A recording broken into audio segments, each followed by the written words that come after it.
तो dear students, आज हम लोग जो है सीखने वाले हैं लॉगरिथमिक एम्पलीफायर के बारे में, लॉग एम्पलीफायर। और ये लॉग एम्पलीफायर हमको बनाना है बेसिकली यूज़ करके, क्या चीज़ यूज़ करनी है इसमें? ओपैम्प। ओपैम्प कौन सी आईसी है? IC 741। तो IC 741 का इस्तेमाल करके हमें लॉग एम्पलीफायर बनाना है। मतलब हमें एम्पलीफिकेशन करना है, लेकिन वो एम्पलीफिकेशन सिर्फ ऐसा नहीं रहेगा कि एक नॉर्मल मल्टीपल हो, मतलब 1 का 2 टाइम्स हो गया, 2 का 4 टाइम्स हो गया, ऐसा टाइप का मल्टीप्लिकेशन नहीं करना है। मल्टीप्लिकेशन करना है लॉगरिथमिक काइंड ऑफ, यानी कि output voltage is logarithm of the input voltage.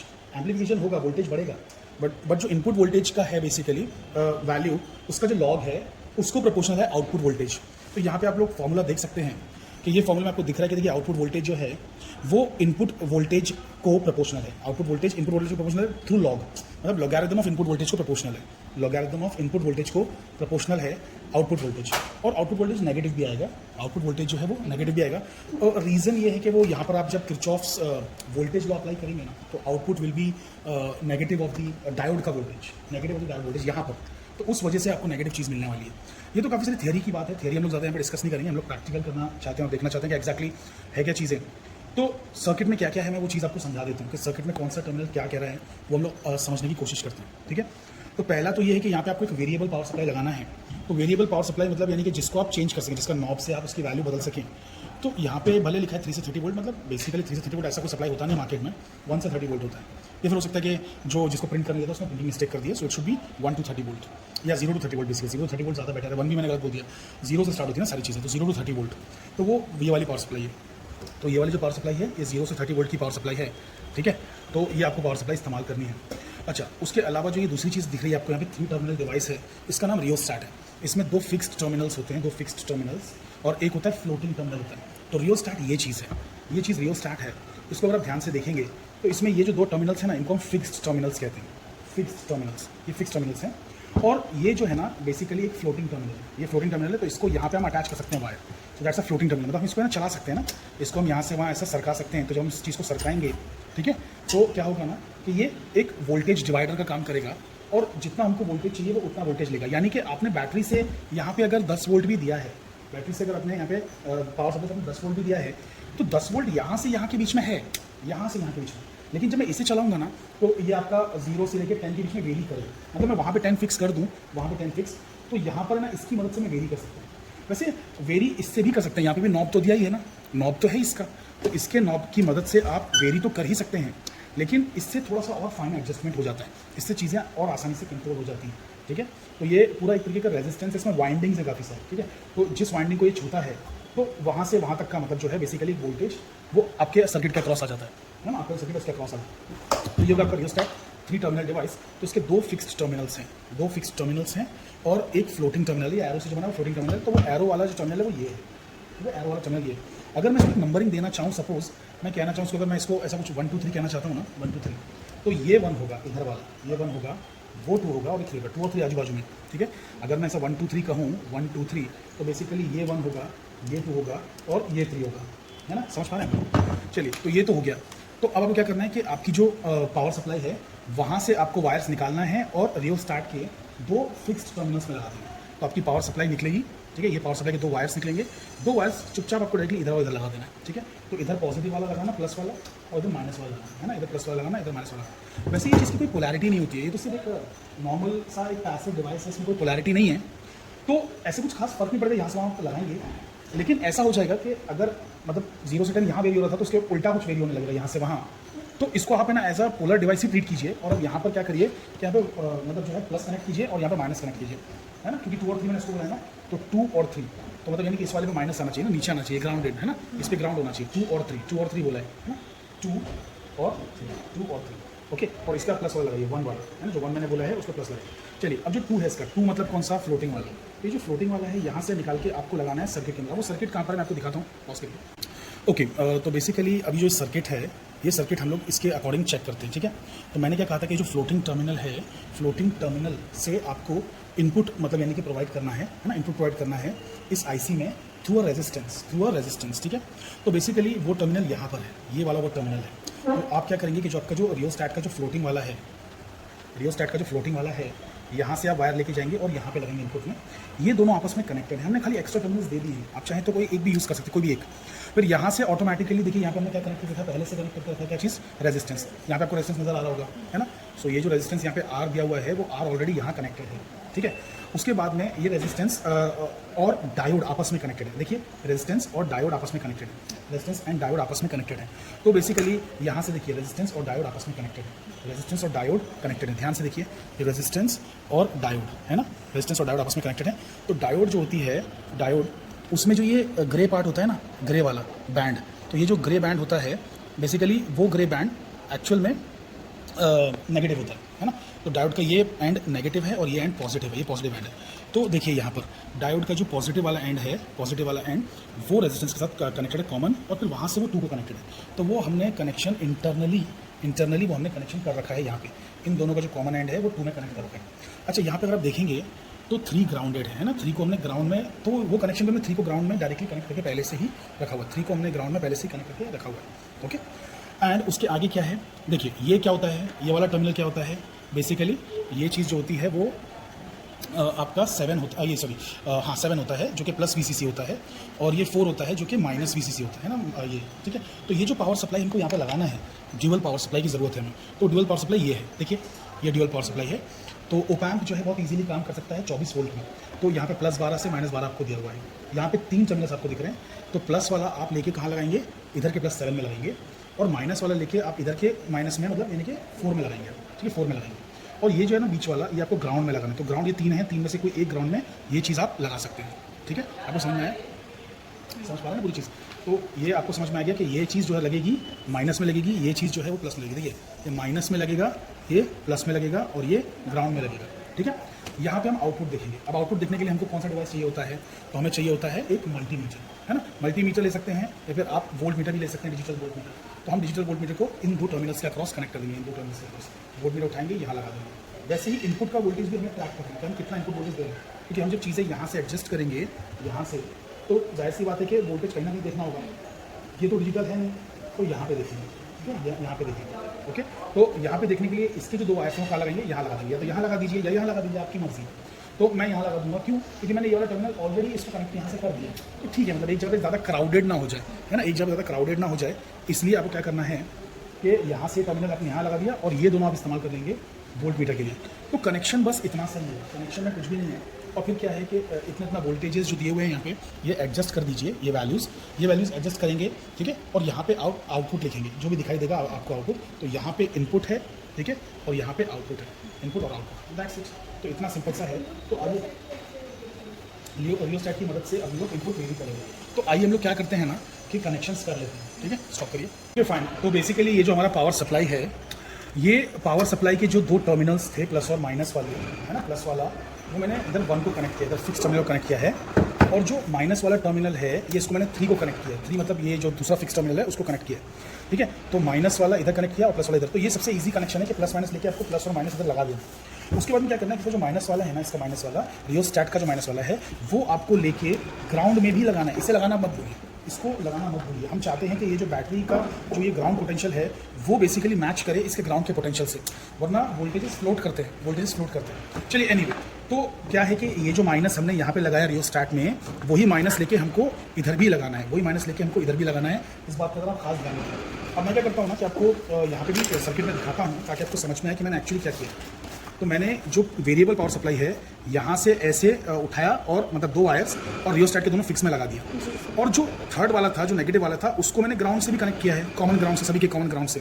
तो मैंने क्या किया कि यहाँ से 2 उठा के इन दोनों को तो लगाया ही, जो माइनस वाला है वो इन तीनों के कॉमन ग्राउंड से भी कनेक्ट किया, ठीक है। तो ये काम तो मैंने कर दिया। अब मेरा जो सेकंड वाला है बेसिकली इसका टर्मिनल, फ्लोटिंग वाला टर्मिनल, इसको मैं कनेक्ट करूँगा सर्किट के अंदर वी, जहाँ पे मुझे रेजिस्टेंस को कनेक्ट करना है, रेजिस्टेंस को कनेक्ट करना। तो यहाँ से मैं निकाला और मैं ले गया यहाँ पे सर्किट में, और ये सर्किट है ना, इसके दोनों ये टर्मिनल्स कनेक्टेड हैं और ये दोनों रेजिस्टेंस से कनेक्टेड हैं, ठीक है। तो बेसिकली मुझे यही करना था कि जो फ्लोटिंग टर्मिनल है उसको रेजिस्टेंस से कनेक्ट करना था।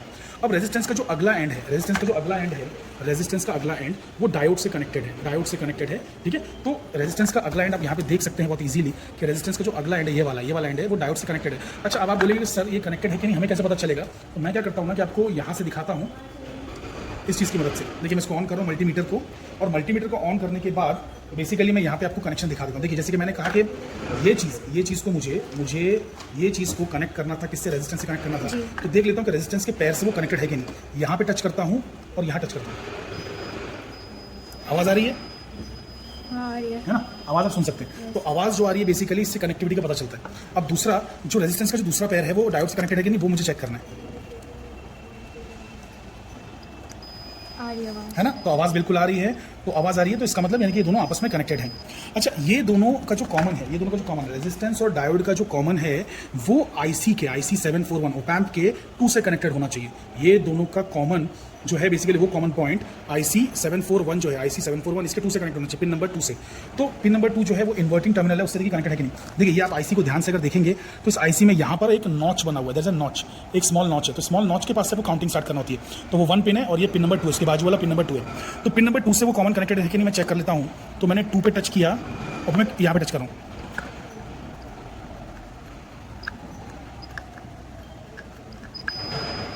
है ना। तो बिल्कुल परफेक्ट आवाज़ आ रही है। 2 पे कनेक्ट करने पे मैंने 2 पे कनेक्ट किया है और यहाँ पे कनेक्ट किया इन दोनों के कॉमन पे, ठीक है। अरे ये दोनों आपस में कनेक्ट किए तो मैंने पहले बता दिया था ना, ये तो मैंने यहाँ पे दोनों का चला के दिखा दिया था, है ना। तो अब मैं खाली बस यहाँ चेक कर लूँगा, तो ये कनेक्टेड है, इन दोनों का जो कॉमन है वो 2 से कनेक्टेड है। अच्छा, डायोड का जो अगला वाला एंड है वो 6 से कनेक्टेड है। देखिए यहाँ पे जो डायग्राम है इसमें आप देख सकते हैं कि जो डायोड का अगला एंड है वो बेसिकली 6 से कनेक्टेड है। डायोड का जो अगला एंड है वो 6 से connected, 6 is the output, 6 is the output. तो 6 से कनेक्टेड है, मैं यहाँ पे 6 लिख देता हूँ, यहाँ पे लिखा हुआ नहीं है, ये 6 है, 6 आउटपुट टर्मिनल है। तो 6 से कनेक्टेड है, मैं यहाँ पे चेक करके दिखा देता हूँ। डायोड का जो अगला एंड है उसको मैं 6 से कनेक्ट करता हूँ। तो देखिए यहाँ पे 4 पिन है, 1 2 3 4 5 6, तो 6 ये वाला है ना। तो आवाज़ अभी भी आ रही है, बहुत अब हल्की सी आवाज़ है, आप लोग सुन सकते हैं, ठीक है। तो आवाज़ आ रही है, इसका मतलब ये भी कनेक्टेड है। ओके, अब यहाँ पे क्या कहा गया है कि इनपुट वाली साइड में एक वोल्टमीटर लगाइए, इनपुट वाली साइड में वोल्टमीटर लगाइए। तो मैंने वोल्टमीटर के जो 2 पैर हैं, वोल्टमीटर के जो 2 पैर उठाए और इनपुट वाली साइड में लगा दिया। देखिए ये जो है ना, ये प्लस वाला पैर है, इधर लगा दिया, ठीक है। और जो माइनस वाला इसका जो पैर है, टर्मिनल है, वो यहाँ पे लगा दिया। तो मैंने इनपुट साइड पे लगा दिया। वैसे ही जो आउटपुट वाला वोल्टमीटर, ये वाला वोल्टमीटर, देखिए यहाँ पे आपको दिया हुआ है कि आउटपुट साइड पे भी एक वोल्टमीटर लगाइए, ठीक है। आउटपुट साइड पे भी एक वोल्टमीटर लगाइए। तो ये वाला वोल्टमीटर, तो इसके मैंने दोनों पैर उठाए और आउटपुट साइड पे लगा दिया। इधर मैंने प्लस लगा दिया और इधर मैंने माइनस लगा दिया। इधर माइनस लगाया ग्राउंड पे और इधर मैंने प्लस लगा दिया, ठीक है। तो ये चीज़ मैंने कर दी। अब सबसे ज़रूरी कनेक्शन, मतलब हर बार आपको इस बात का ध्यान देना है, भले आप बाकी कनेक्शन करें ना करें, मुझे कोई फर्क नहीं पड़ता है। आपको ये बात जरूर ध्यान देना है कि ये जो ड्यूअल पावर सप्लाई है, ये बहुत खतरनाक चीज़ है। ये IC को जला सकती है, IC को खराब कर सकती है। तो इसका जो प्लस है ना वो 7 को ही लगना चाहिए। 7 in the sense 7 pin number है, पिन नंबर 7 है, प्लस को ही लगना चाहिए। और जो ये माइनस है ना, ये बेसिकली जो माइनस है ये 4 को ही लगना चाहिए, ठीक है। माइनस वाला 4 को ही लगना चाहिए, नेगेटिव वाले को ही लगना चाहिए, इसके 4th पिन को लगना चाहिए ये। और जो ये है वो 7th पिन को लगना चाहिए। ये बहुत ज़रूरी है। अगर ये इंटरचेंज हो गया, उल्टा हो गया, तो IC जल जाएगी। ज़्यादातर बच्चे यहीं पे कुछ उल्टा कर देते हैं, IC जल जाती है स्टार्टिंग में एग्जाम के, वहाँ पे आपके मार्क्स कट जाएंगे, ठीक है। और ये जो चीज़ है ये ग्राउंड में कनेक्ट होगी, ठीक है, ये ग्राउंड में कनेक्ट होगी। तो यहाँ से इसको जो है 24 वोल्ट पूरा मिल चुका है IC को, और IC जो 741 है वो बहुत ईजिली काम कर सकती है 24 वोल्ट से। तो अब हम लोग जो है आइए इसको रीडिंग्स लेने की कोशिश करते हैं। स्टार्ट कर दिया आपने? Yes sir. ओके, तो बेसिकली सबसे पहले तो ये याद रखना कि इसको ऑन करने से पहले, पावर सप्लाई को ऑन करने से पहले इसको 0 कर दिया करिए शुरुआत में, है ना। या फिर पहले से आपने अगर 10 वोल्ट सेट कर दिया है तो कोई बात नहीं, बट ऐसा ना हो कि ये 30-40 पे आप ऑन करें और चीज़ें कुछ ख़राब हो जाए। तो इसलिए मैंने इसको 0 पे पहले कर दिया, इसको मैं ऑन कर रहा हूँ। ऑन करने के बाद इसको मैं ना कुछ 10-12 वोल्ट पे ले जा रहा हूँ। 10-12 थोड़ा मतलब ज़्यादा ही रख रहा हूँ, इसलिए ज़्यादा रख रहा हूँ क्योंकि अब इसकी मदद से मैं सेट कर सकता हूँ ना। मुझे वैसे भी जो रीडिंग्स लेनी है अकॉर्डिंग टू द मैनुअल वो 0.01 से स्टार्ट करके 10 तक रखनी है, 0.01 से स्टार्ट करके 10 तक।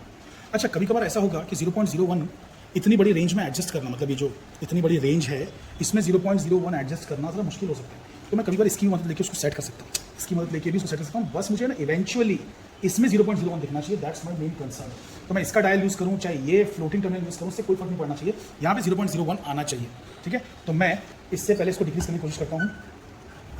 देखिए अच्छा खासा डिक्रीज हो गया, बट ये शायद 0.01 पे इतना आ नहीं पाएगा प्रॉपरली, तो मैं इसको भी रिड्यूस करता हूँ। तो मैं डायल को भी रिड्यूस कर रहा हूँ, मतलब कम कर रहा हूँ, नॉब को घुमा रहा हूँ।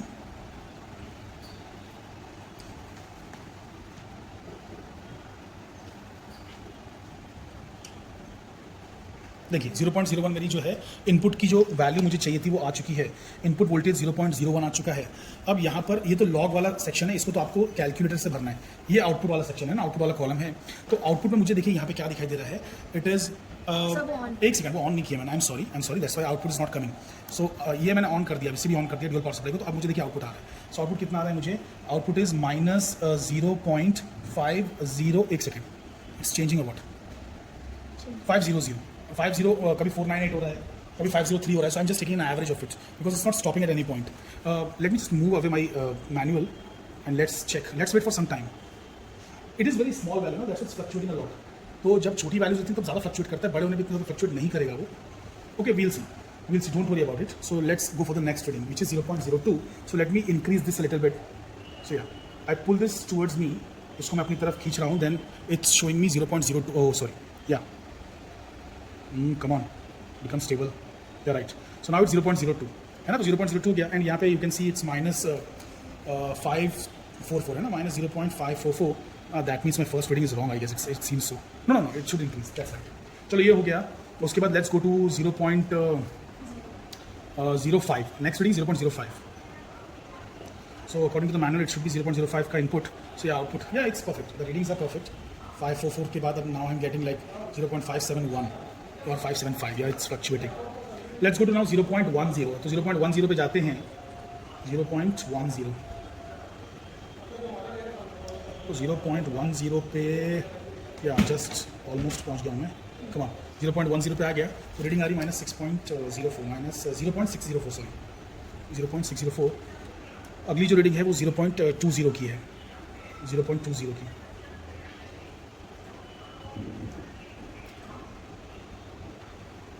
So the fashion in which we are taking the readings, ये it makes it easy to remember the input side, the input values. 0.01 लिया, 0.02 लिया, 0.05 लिया, फिर 0.10 कर दिया, फिर 0.20, 0.50, then 1.0, 2.0, है ना, like that. फिर 5.0. So in that manner. तो 0.20 का मुझे क्या रीडिंग आ रहा है? It's minus 0.620. Let's take because it's fluctuating. तो वो 23 भी जा रहा है, 17 भी जा रहा है, 617 and all. So अच्छा, 0.50 पे आ जाते हैं. So let's go to 0.50.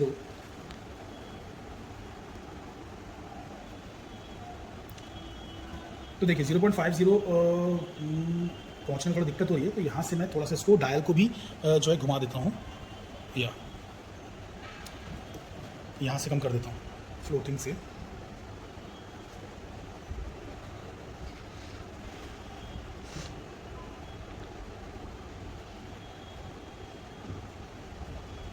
Correct. तो 0.50 में मुझे कितना आ रहा है? -6.84. सो 0.6 मतलब 0.684. सॉरी, मैं 6 पॉइंट बोल रहा हूँ, पता नहीं क्यों. Okay, anyway I fumble sometimes. आगे बढ़ते हैं. सो 0.50 हो गया. उसके आगे फिर क्या है? 1.00 है ना. थोड़ा इधर से भी बढ़ाई देता हूँ, हल्का सा. उधर से बढ़ाने के बाद यहाँ से कम कर देता हूँ. यहाँ से थोड़ा फाइन एडजस्टमेंट हो जाए. That's like a course adjustment and this is like fine adjustment. तो 1.00 पे लेके देखते हैं. 1.00. Come on. सो यस, आ गया 100. यहाँ पे क्या दिखा रहा है? It's minus 0.735. माइनस 0.735. उसके आगे जो है फिर 2 पे जाना है. तो थोड़ा सा यहाँ से और मदद ले लेता हूँ इसकी मैं, तो थोड़ा फास्ट हो जाएगा काम. यहाँ पे 2 पे आ जाते हैं हम. या सो 2 पे आ गए हम लोग. सो बेसिकली वहाँ पे 2 दिख रहा है हमें, यहाँ पे दिख रहा है 0.734 ना. सेम ही है क्या? नहीं, 745 7.5 something. Okay, anyway. So I take 755 maybe because अरे ये तो और बढ़ता जा रहा है क्या? It's fluctuating a lot.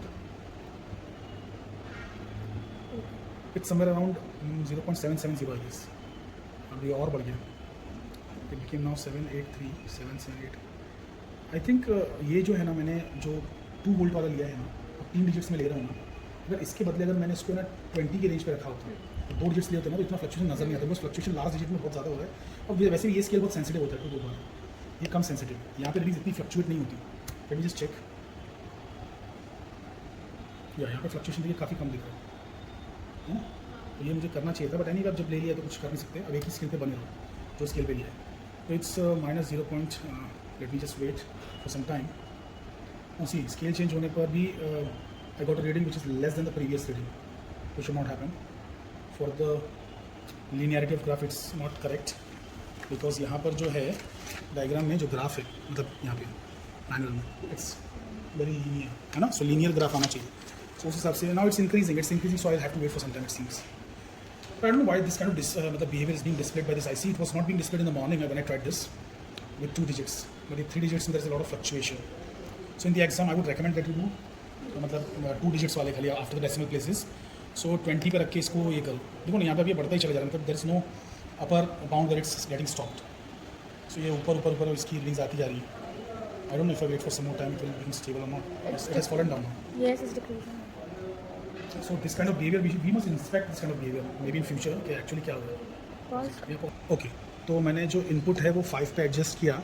सो मुझे आउटपुट में कितना दिख रहा है -0.830 समथिंग है ना, तो -0.830. एंड फाइनली लास्ट रीडिंग है 10th वाली, तो इसको मैं थोड़ा सा बढ़ा दे रहा हूँ डायल को. ठीक है, तो यहाँ पे मैं 10 से थोड़ा ऊपर चला गया, तो यहाँ से 10 लाना आसान हो जाएगा मेरे लिए.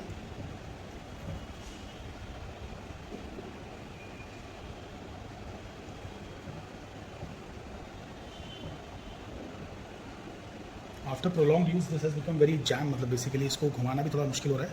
सो difficult to move this floating terminal. और इतना जैम नहीं रहता ये. It's okay. 10.02 is like 10.00 only. So इसमें आउटपुट कितना आ रहा है -0.910 के आसपास कुछ आ रहा है.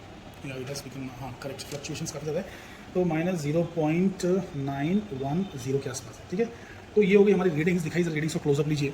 एक आध रीडिंग हमने बदल के वापस से की थी, तो इतना आया. तो अब हम लोग क्या कैलकुलेशंस करेंगे. ठीक है, पॉज कर दीजिए. इसका मुंह दिखा पाओगे? नहीं, चेहरा दिख रहा है ना. तो स्टार्ट कर दिया आपने. ओके, तो यहाँ पे 0.01 का मुझे लॉग लेना है, तो log of 0.01 it should come out to be -2 I guess. It's -2. So -2 मुझे यहाँ पे लिख देना है. वैसे मैं लॉग ऑफ 0.02 लूँगा. सो लॉग ऑफ 0.02, तो इसकी वैल्यू -1.6989 है, तो मैं 1.70 से कह सकता हूँ. ठीक है, तो इट इज़ -1.70. तो ऐसे करके मैं सारे रीडिंग्स लिखते जाऊँगा. पॉज करो. Okay fine. तो बेसिकली इस तरीके से जो है मैंने सब जितने भी इनपुट वोल्टेजेस थे उसका मैंने लॉग निकाल के यहाँ पे लिख दिया है. ठीक है, तो ये लॉग मैंने लिख दिया है. अब इसको जो है हम लोग प्लॉट करेंगे. तो जब ये दोनों चीज़ें आप देख रहे हैं कि मतलब ये वाला कॉलम पूरा नेगेटिव है और ये वाला कॉलम आधा नेगेटिव है आधा पॉजिटिव है, तो स्टार्टिंग की रीडिंग्स अगर मैं खाली देखूँ तो मुझे थर्ड क्वाड्रेंट में रीडिंग्स मिलेंगी. थर्ड क्वाड्रेंट में, है ना. और फिर बाद में ये जो है कोई दूसरे क्वाड्रेंट में मूव करेगा. एक सेकंड, यहाँ पे मैंने मिस्टेक से माइनस लिख दिया है ये प्लस वैल्यू से. तो ये देखिए माइनस में सब पूरा बढ़ते 0 पहुँचो, फिर 0 से आगे बढ़ रहे हैं. ठीक है, प्लस में वैल्यू जा रही है. ओके, तो जो है हमें कुछ इस तरीके का ग्राफ का बिहेवियर मिलना चाहिए. सो हम लोग अभी ग्राफ प्लॉट करते हैं and V O versus log V plot करेंगे. ये प्लॉट करने के बाद आपको स्लोप कुछ तो आएगा. अच्छा, अब अगर यहाँ पे हमने कुछ मतलब मॉडिफिकेशंस किए हैं तो मॉडिफिकेशंस यहाँ भी होंगे, तो ये फॉर्मूला फिर करेक्ट नहीं है. यहाँ पे आ जाएगा, तो यहाँ पे भी हमें मॉडिफिकेशंस करना पड़ेंगे. तो ईटा इज इक्वल्स टू यहाँ पे इलेक्ट्रॉन का चार्ज है ना, सिर्फ वैल्यू लेना है ऑब्वियसली, और स्लोप में भी जस्ट सिर्फ वैल्यू लेना है. लेकिन ये स्लोप किस चीज़ का है? अब ये स्लोप है ना वी ओ वर्सेज या यहाँ पे क्या आएगा, log of V I graph का रहेगा. ठीक है, log of V I graph का. ओके, और यहाँ पर नीचे है ना, बिकॉज हमने देखो लॉग ऑफ लिया है ना, लॉग टू द बेस 10 लिया है, और इसको हमें कन्वर्ट करना होता है नेचुरल लॉग में, तो हमें डिवाइड करना पड़ता है 2.303 से. तो ये 2.303 यहाँ पे मिसिंग भी है. अच्छा, वैसे इन्होंने ln लिया है तो इसलिए 2.303 लिखा नहीं है, लेकिन मैंने लॉग लिखा है, लॉग टू द बेस 10 लिखा है, तो इसलिए मुझे 2.303 तो लिखना पड़ेगा. तो उस हिसाब से फॉर्मूला तो सही है, बस खाली ये चीज़ गलत दिखी है. इसमें ये वाई एक्सिस ऐसा लग रहा है, ये वाई एक्सिस पे होना चाहिए और ये एक्सिस पे होना चाहिए, बट उल्टा है, ये वाई पे चाहिए और ये एक्स पे चाहिए. तो इसलिए मैंने फॉर्मूले को चेंज कर दिया. ठीक है, तो अब इस तरीके से लेंगे. आइडियलिटी फैक्टर जो आता है ना, आइडियलिटी फैक्टर वो 1 से 2 के बीच में वैल्यू आती है, तो हम अपनी वैल्यूज यहाँ पे सब्स्टिट्यूट करके देखते हैं कि हमको वो आ रहा है कि नहीं आ रहा है. So let's check. तो मैं ईटा जो है यहाँ पे सब्स्टिट्यूट करता हूँ, मतलब ईटा की वैल्यूज निकालता हूँ, सब्स्टिट्यूट करके चीज़ें. तो ई में जो है मुझे आएगा 1.6 इंटू 10⁻⁻19, नीचे है 2.303, और फिर जो के है वो बोल्ट्जमैन कांस्टेंट है विच इज़ 1.38 इंटू 10⁻23. और जो मेरा टेम्परेचर, रूम टेम्परेचर मैंने भी चेक किया बेसिकली, मतलब पानी में थर्मोमीटर डाल के, पानी रूम टेम्परेचर पे है ना, तो 27 डिग्री सेल्सियस है, लेकिन टी जो है वो एब्सोल्यूट टेम्परेचर स्केल में है, तो 300 केल्विन आएगा. 300 केल्विन, 273 आपको ऐड कर देना है. और यहाँ पे हम अभी डालेंगे स्लोप की वैल्यू. पॉज करिए. ओके, तो आप लोगों ने अभी जो है बिल्कुल करेक्ट ग्राफ प्लॉट कर दिया है. तो वी ओ, यहाँ पे वी ओ लिखा हुआ है, V O versus log of V I आपने बराबर प्लॉट किया. स्केल भी आपने बहुत अच्छे से लिया हुआ है. एक्स एक्सिस पे क्योंकि लॉग प्लॉट है, लॉग का कोई यूनिट नहीं होता, तो इसलिए आपने सिर्फ वैल्यू लिखी है -0.5. 1 centimetre is equals to -0.5. And Y axis पे वोल्टेज प्लॉट किया है ना, वी ओ प्लॉट किया है, तो वहाँ पे आपने स्केल भी सही से लिखा हुआ है. 1 centimetre is 0.05 volts which is correct. Plot करने के बाद आपको इस तरीके की जो है एक लाइन आई है, ग्राफ आया है. इसका आपने स्लोप कैलकुलेट किया तो आपको स्लोप की वैल्यू -0.064 आई है ना. स्लोप इज -0.064, जिसको मॉड में आपने लिखा है तो 0.064 आ गया. और जो इसका वाई इंटरसेप्ट है, वाई इंटरसेप्ट वो भी हमें नोट करना है, वो आगे के फॉर्मूले में काम आएगा. सो वाई इंटरसेप्ट आपको कितना मिल रहा है? इट्स एक second, this is the Y intercept ना, this one. So what is the value of this? It's 0.57. Are you sure? Yeah, तो इट्स 0.57 करेक्ट. वो 0.5 है, ये 0.6 है, ये 0.57 है कहीं पे. ठीक है, तो 0.57. तो पहले तो मैं स्लोप सब्स्टिट्यूट कर देता हूँ, बाद में इंटरसेप्ट का इस्तेमाल अगले फॉर्मूले में करूँगा. तो स्लोप का इस्तेमाल किया मैंने 0.064. तो देखिए मुझे भी एक्चुअली क्या आ रहा है, मैं कैलकुलेटर से चेक करता हूँ. So what am I getting? It's 1.6 into, दिख रहा है क्या आपको डिस्प्ले बराबर से? देख लीजिए ज़रा अच्छे से डिस्प्ले.